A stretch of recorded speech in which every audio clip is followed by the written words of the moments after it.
Hey everybody, Douglas Scott McCarron. I'm doing an update on Ukraine. The last time I did one was, I believe, September 21st, 2023.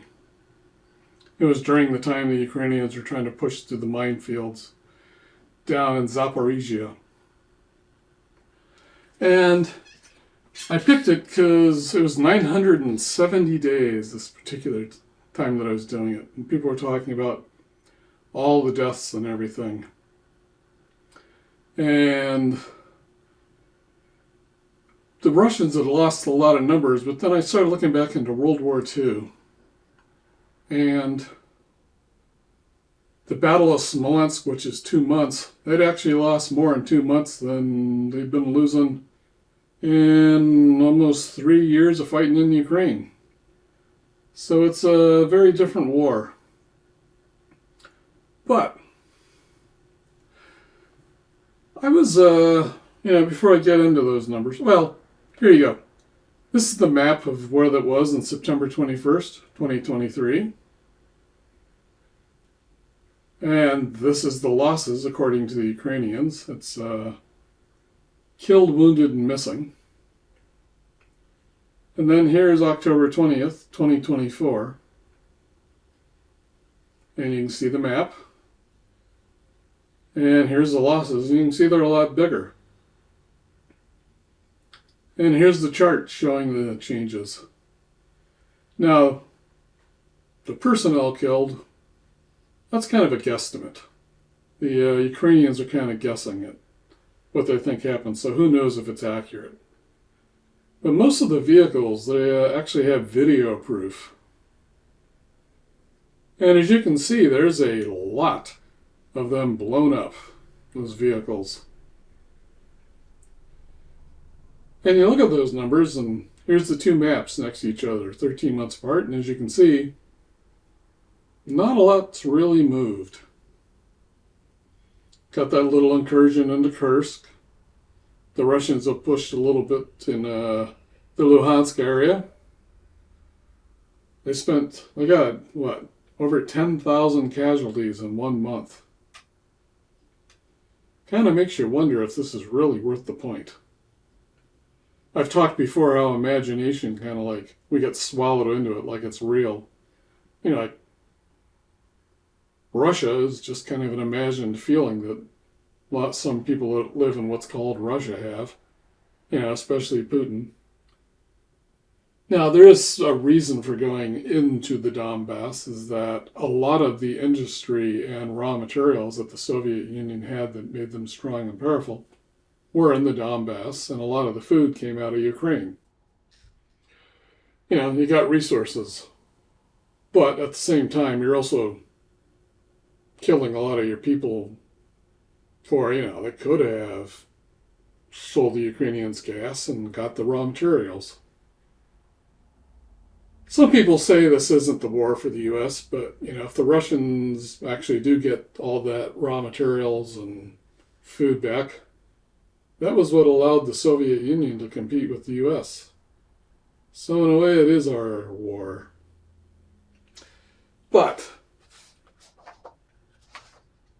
I looked up day 972 of World War II, and it was April 28th. 1942. For those of you who don't know, you may have heard of the Battle of Stalingrad. It was a very major battle that ended up being a turning point. That offensive didn't start until June, late June. So we're talking 2 months before the major battle that led to the first really decisive reverse. So in World War II, we haven't even gotten to the really decisive battles yet. So it makes me wonder, why is everyone getting all upset now? I mean, I realize people are dying, but, what are the Ukrainians supposed to do? Let the Russians come in and take them over and destroy their culture and destroy their language and take their children? I mean, would you do that? It's kind of a dream, these countries that people fight over. Ukraine's kind of a dream. It's kind of a feeling. Russia is too. But if you have some asshole who thinks his dream is enough to come kill you, well, I suppose you could sit there and go, oh, it's all just a dream, doesn't matter. But if it was my friends, I'd start shooting people because that's what we human beings do. We want to protect ours, whether they're ours or not.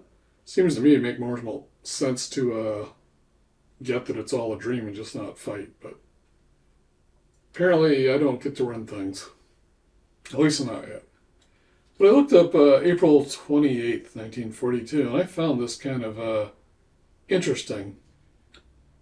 There are a couple of really interesting things, and not a whole lot happened. Now, this is after Pearl Harbor. This is the Germans are in Russia.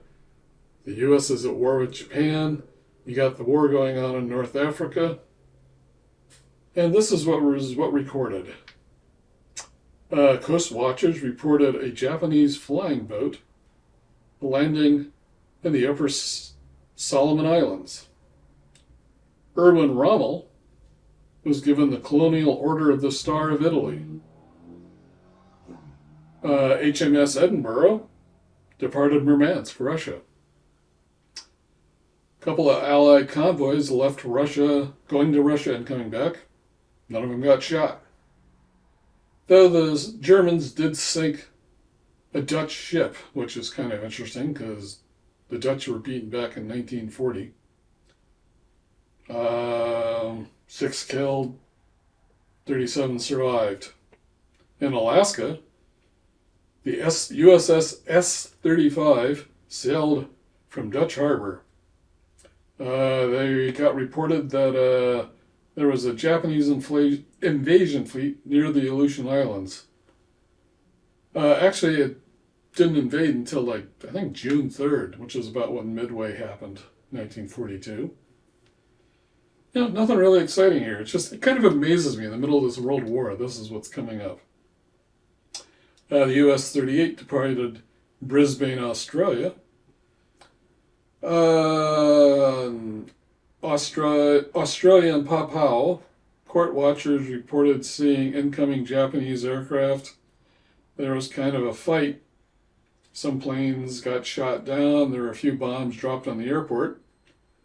When it was all over, the personnel at Port Moresby discovered that the Japanese had dropped a bag containing 395 letters written by Australian prisoners of war. Apparently there was another bag that was dropped, but it fell in the ocean. So I find it kind of interesting that the Japanese are attacking an airbase and a port, and in the middle of it they're dropping letters from prisoners to the people back home. That strikes me as interesting.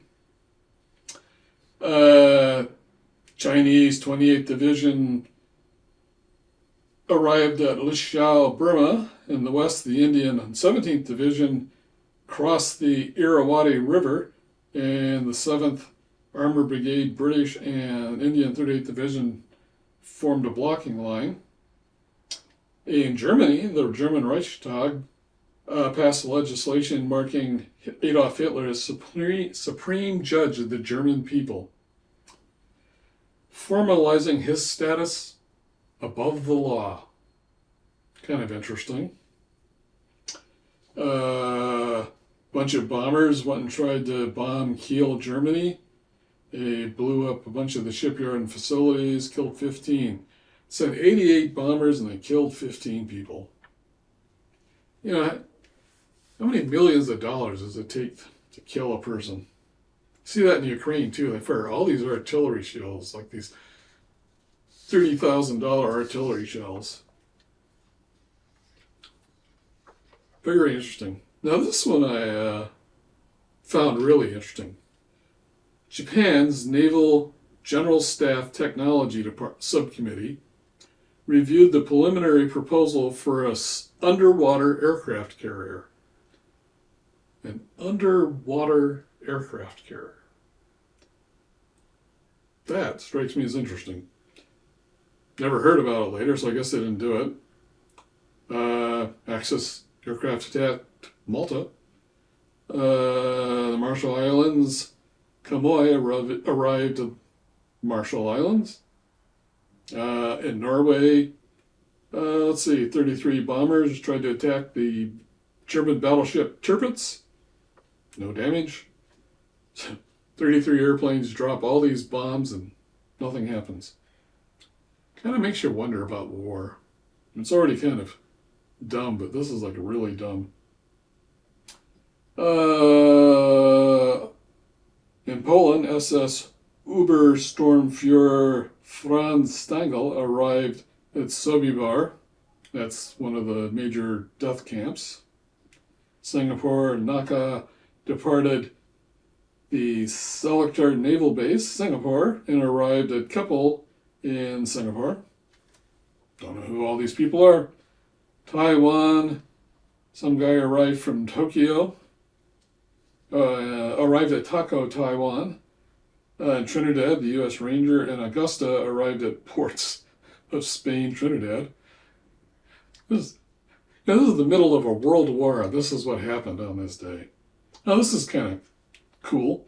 Italian submarine Carolus sunk 2 Tunisian fishing boats after taking the crews off the boats. So, gave them a warning, the crews got off the boats, they sunk them. Yay, Italy. Germans sunk that Dutch boat without letting anybody know.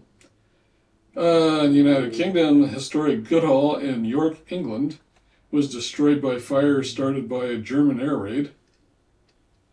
In the United States, the keel of submarine, what is this called? Dragonet was laid down at the Cramp Shipbuilding Company in Philadelphia. Here's a negative one. The first Japanese-American internees arrived at the Assembly Center in Washington. They're going into the camps. And the U.S. Pacific Islands, USS Honolulu, and a convoy arrived at Pago Pago, Samoa. So on this day, in World War II, that's what happened. 970 days into the war. And the major battles that decided the war hadn't even happened yet. And it just makes me wonder, as Ukraine's going on, it's at a stalemate at this point. Do you really want to stop fighting and lose when the real battle hasn't happened? But then, do you really want to keep getting people killed? I don't know. If the Russians want to come kill you, do you just sit there and let them kill you?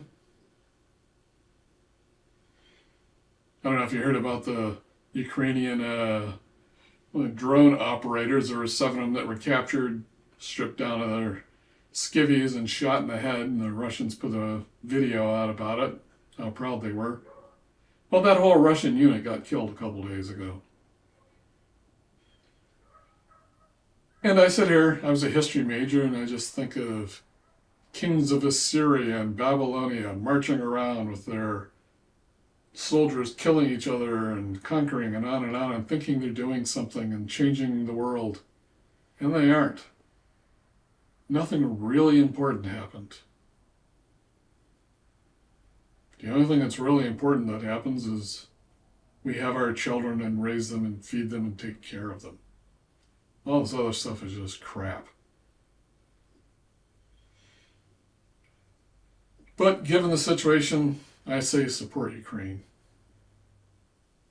Because, it actually is a war that concerns us given the fact that the Russians can become as strong as the Soviet Union again if they lose. There's also the fact that they're striving to be a democracy, and we're supporting them, and if we abandon them, they might fall apart. In our revolution, what would have happened if the French just walked away and left us to the British Empire? We probably wouldn't be separated from the British Empire. Yes, there are people dying, but I don't support the dying, but I do support them struggling to have their independence. Slava Ukraini.